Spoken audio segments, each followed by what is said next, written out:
Are you the guy pro Uber and Lyft? I'm absolutely pro Uber. What's your angle? What's that? What's your angle? My angle is business away, taking your money away, took the driver's I money make away, good money. I'm happy took with the every money money I away. They're making other money. Number 3, we agree. Number 2, we half and half agree. What's up, guys? I'm here in the van. Check out my other channel, No Limit Van Life. Mid-city Los Angeles, protesting. It was heated. Keep yelling and get upset. Several weeks in a row. I've been trying to pay off this Tesla that I recently bought. And for several weeks in a row, I'm the top earning driver, top 10% of earnings in Los Angeles. I think they send us this to motivate us, but this last week, I've hardly made any money compared to other weeks. So if last week I was in the top 10%, I feel terrible for the other drivers out there. I'll talk more in other videos about how much money I've been making, but here we were at the protest. A musician is going to think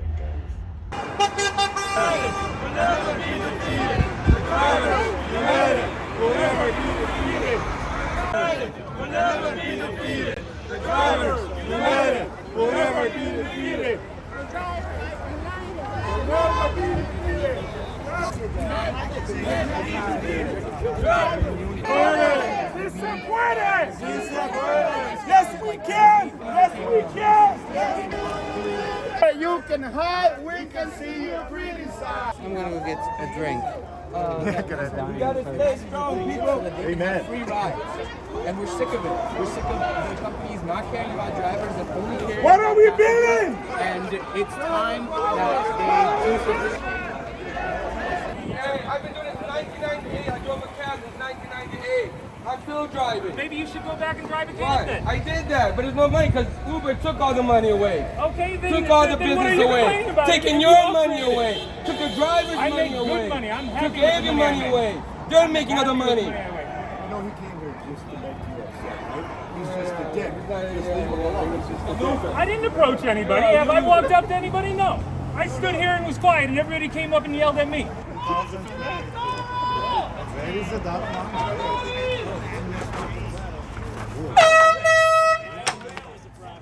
He's not in there.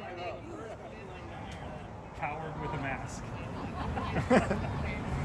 It would be a mask guy that thinks there is inside the Uber hub.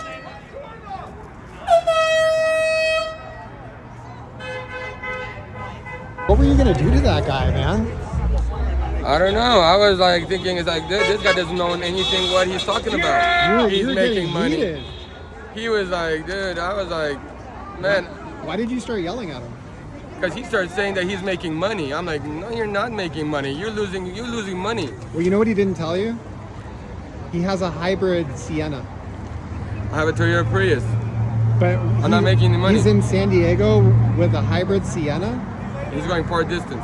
and he sits at home and waits for XL trips to LAX. Oh, XL, that's a different story. I got Lyft only. Yeah. Two different things. So he's doing something that nobody else here is doing. No, that's okay. That's okay. If you didn't Doing the approach same thing anybody, you- what are you doing here? Why don't you go get it? I'm 50 feet away from any of the things you guys are doing. I didn't say a word to anybody that didn't talk to me first. We're about a few feet away from each other. Keep yelling, and get upset. Go fuck yourself. Are you the guy pro Uber I'm and Lyft? absolutely pro Uber. What's your angle? My angle is that this protest is unfair for the demands that it's placing on the rideshare companies, and just felt like somebody needs to let them know that there's millions of drivers out there that appreciate what they've done and what they brought us and are happy with how the system works. And you're Are a you a driver? full-time You're a driver? driver? Full-time driver. Like, how many hours a week active? This past week I did 48.5. When did you start? 2015 was my very first year part-time. I did 3 years That was pretty part-time, much the beginning. and then 2018 I started full-time. Did you drive in 21? I did. That was a And great you drive time. now, right? Yes. So you know the difference.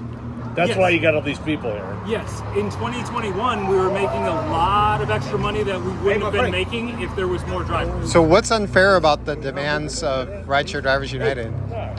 I'm on the The very sidewalk. first one is an 80-20 split. That's just silly. Like, That's what it was in 2015. no, it wasn't. Yeah, it was. 75-25. No. In the beginning of 2015, that's what it was. 2015 is when they changed it. Do you want to let me? Do you want to let me explain what my answer is before you tell me what I'm wrong about? I already told you so. Okay, then we don't need to have the discussion. Well, You're wrong. No, 2015 is when they changed it. Change what? The split Yeah. to 75%. Yeah, I got in at 80-20, and then later on that year it went to 75-25. But it's Yeah. not of what the passenger paid. It never was what the passenger paid. Right, because they took $3 off the top. They did that, and they weren't charging the passengers that money. Right, but that was Did you ever see what a right. passenger paid before But 2018? that didn't start until 2015 when they started doing bonuses. Even that's not true. There was a period of time where it was straight up. It was never. There are rides where people. Yeah, there's no point. No, there is. Don't get upset. But He has a right to have his. I think, well, you definitely have a right to speak your mind, sir. I'm not even here to speak my mind. I'm only responding to and people talking to me. All we're asking is that if you could please not disrupt our protest here today. In solidarity of the protest, we've gotten, we've had people tell us that you might have like pushed someone or something like that, or said something. No. I'm just telling you what Everybody's been here with cameras. Sir. Let's not get ridiculous. Let me just tell you this. All I'm going to say is I'm not going anywhere. I will not oppose anybody at your protest. If somebody comes up to me and talks to me, I will respond to them. Is that fair? No. I'm perfectly allowed to be here. I'm on a sidewalk. I'm not blocking anybody. I refuse your demands. I'm not with you. It's fine if you're right. I was sitting here for 20 minutes. Almost nothing. Discuss with him. End of the year, when you drive a whole bunch of miles, you deduct 65 cents per mile, and that comes off your total earnings for the year. That drops your earnings very, very low, and then when you add in your other work-related expenses for the business that you own, which is driving people, it reduces your tax liability to very, very low. My concern is that I feel like they've been deceptive from the beginning, and that's never changed. And I don't appreciate the deception. I would like some transparency. But at the same time, I understand your point of view too, because there are some of us that are doing reasonable good money. Most of us are, actually. Let's say we did start making more money, then that forces the companies, like, they can't do business the way they've been doing it, where everybody can drive. And I do appreciate that they welcome anybody that wants to sign up to be a driver. And if we start making more money, they're going to have to be more selective on who they let drive. They can't just have everybody drive, because let's say they doubled how much we made. Everybody's going to want to drive. Correct. And that is, I feel, an angle that nobody's recognizing. It's like, yeah, give drivers That's more money. exactly what's happening But then, in Seattle right now. But then I have to compete. But that's where it gets different for me compared to you maybe, is I feel like I'm so good at this that if we are forced to compete, I'll be one of the drivers that is selected. I won't be one of the drivers that they push aside.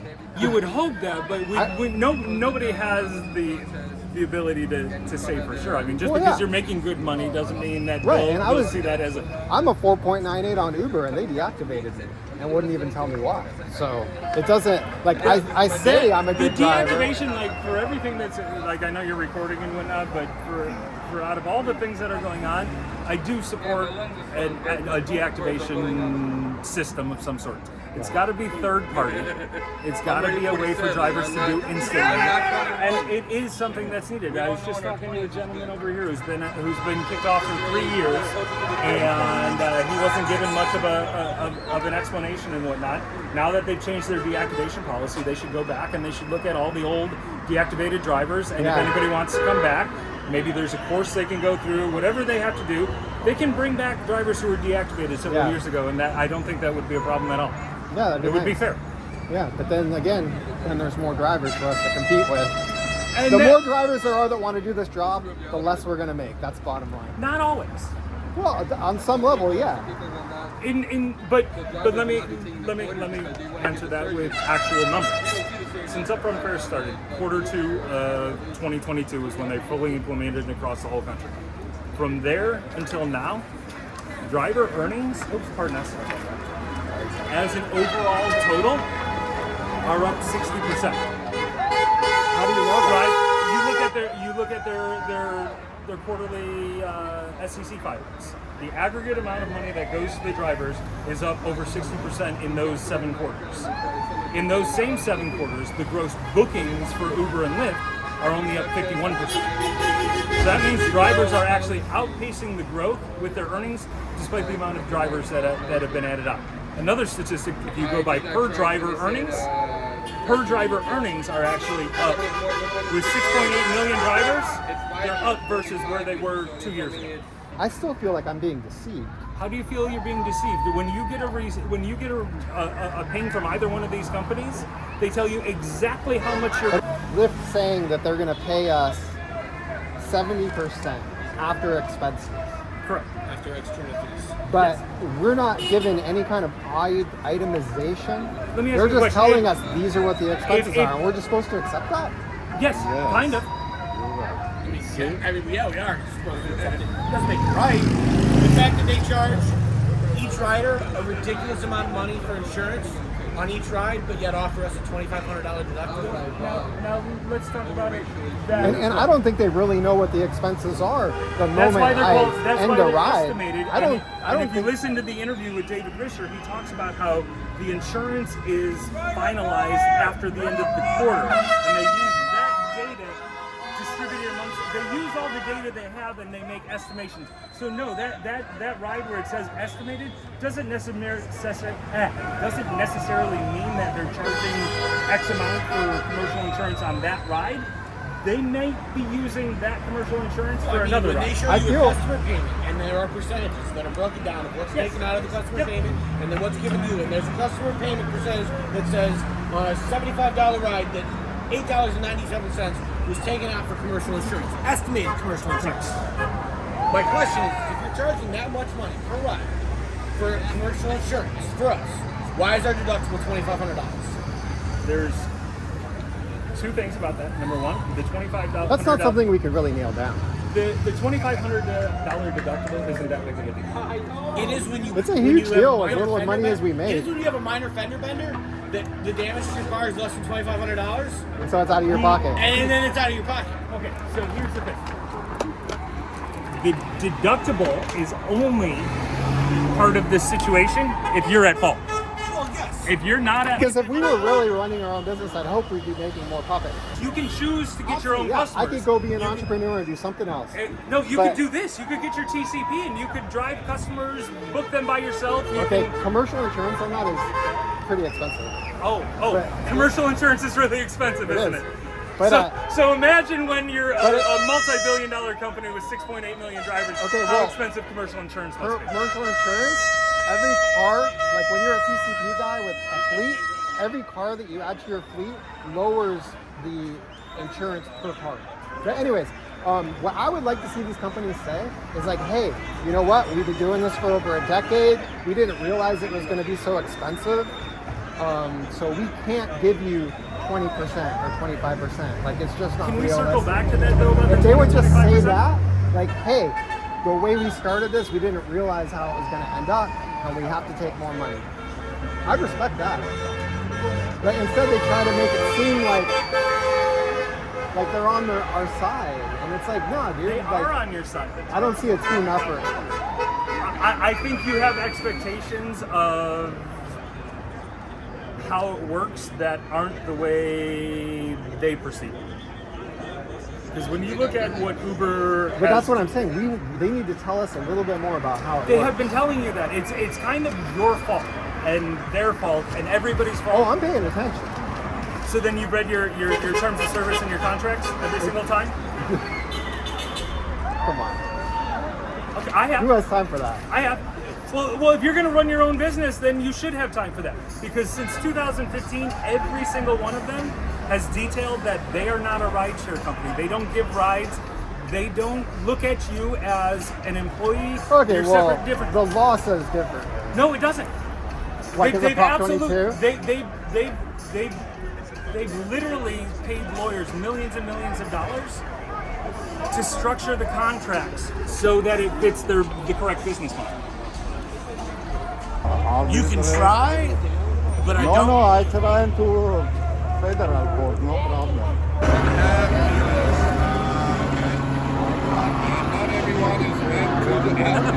Number 3, we agree. Number 2, we half and half agree. On the first one, we don't agree. A little poem for everybody. Roses are red, violets are blue. Drivers in California make more because of Prop 22. Yeah, Levi Spires. He gave me this little poem, Okay. and suggested that I use it. Your So silly protest has to go. Okay, hey, ho, ho, your silly protest has to go. Paid for that. So, once again, Sergio. And by the way, Hey, how are you? Good to see you, man. Good to see you, man. Good to see you. if you're going to be here. And we, basically, we're fighting for what we need. They're like pimps, drug dealers. They basically get you hooked up. They got the public hooked up. So you want cheap transportation? We got you. They told the drivers that you want a job, you want to start, you want a business of your own. You got a car, as long as you have a decent driving record and a decent car, we got you. If we let this continue, it's not only us, but believe me, it'll spread.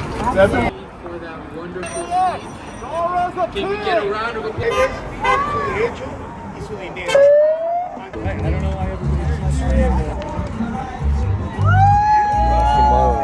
Well, some of them are. I got friends who's has black. They have black SUV, XL black, XL. They got all that. They're driving probably the same amount of time as I do, 10, 12 hours, and they're making $250, $300 a day. And to them, it's normal. 250, 300 hours a day, and how much time?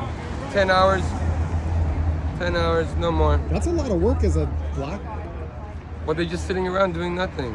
And then they get a trip and they go. But they're not driving that much. Oh, so they're not. They don't drive like we do. Oh, okay. Usually I drive about 200-300 miles a day just to make $200, $250. Right, same here.